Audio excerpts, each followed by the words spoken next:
How's it going, everybody?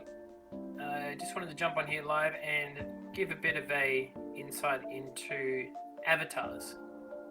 I think it's a really simple opportunity for a lot of you, whether you're selling products or you're affiliate marketers or service-based businesses, to start to look into and develop these different avatars, which I'm going to explain in just a moment here. Now, with this whole chat around avatars, what is an avatar? An avatar, you could be considered a target audience. An avatar could be considered a niche. There's many different sort of buzzwords for it, but essentially the way that I think about avatars is, who also buys your product or who also buys your service for a different reason than perhaps someone else. Those are an example of two separate avatars, right? Now, with that, why would you deliver a Facebook ad and the messaging and the copy and perhaps the image about that Facebook ad to the same avatar here as over here? There's going to be a bit of a disconnect. So one of the opportunities that are available to you is to identify and start to brainstorm some of these different avatars for your business, for your products, for your services, and create Facebook ads with the right targeting in an ad set that is congruent and speaking directly to their pains, their wants, their needs, so on and so forth. As an example,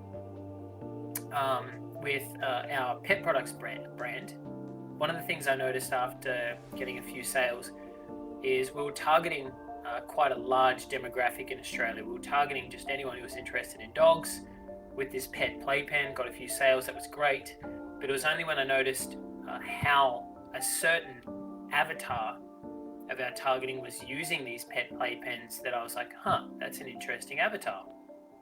So what that meant was I noticed that a lot of these people were buying these pet playpens to go away camping, and when they went away caravanning, because they put their little dogs in these playpens instead of having them run around doing laps in the park or potentially, running on the road where it's dangerous.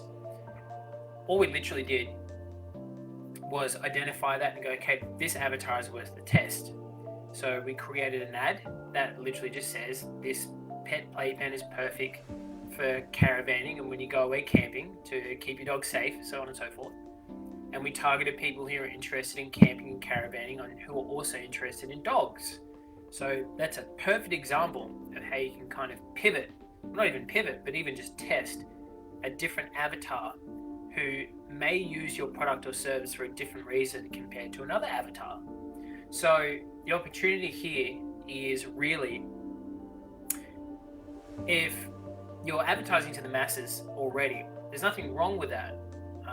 Assuming you've done your testing and you've got an idea of a great performing ad, great performing audience, so on and so forth, and that'll come with time, don't get me wrong.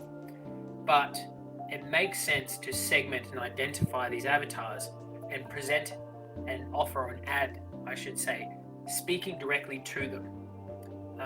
It's a really good question I was just asked earlier that brought a good solution to the whole thing, which prompted this video. And I think it was Tony was saying with his gift shop, to me, I'm like, well, who needs gifts? People who have birthdays coming up. So, no longer are you advertising to the masses there, though you should test some other different avatars. But you would target friends of people who have a birthday coming up in 30 days, right? A month. And the messaging in that ad going to that audience would be, hey, are you struggling with gift ideas for your friend's birthday coming up? Like, that's simple. And obviously, you probably want to expand on that copy a bit more. But you can see where I'm going with it. It's very powerful stuff.